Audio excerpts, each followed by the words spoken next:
So should you direct quote unquote adult films in order to break into the film industry? No, definitely don't do that. There's very little crossover between uh, features of that sort and the actual legitimate narrative film and television industry. That wasn't always the case. There are a lot of producers who are a little older now, and some directors who are also older now, who got their start and cut their teeth by directing porn features in the 1970s and early 1980s. I don't think most modern audiences appreciate how mainstream this type of feature became, but there was a Supreme Court ruling about the one of the particular movies mentioned in the video. Follow this comment back to watch the whole thing about the changing of the rating system because of the adult industry. But you could literally go watch movies of this type. I'm being very careful with my words.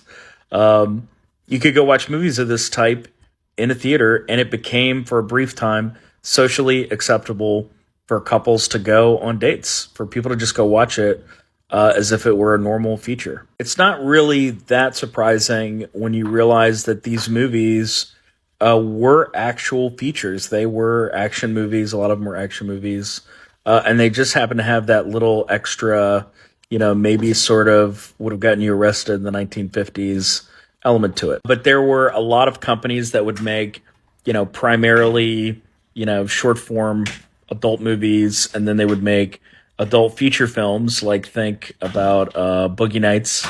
And then they would jump over and make, non-X rated movies. They would make a normal PG-13 or R-rated movie with the same money, the profits they got from these other movies. So they would jump over and do legit movies. And I know producers that made their jump into the industry when that was happening.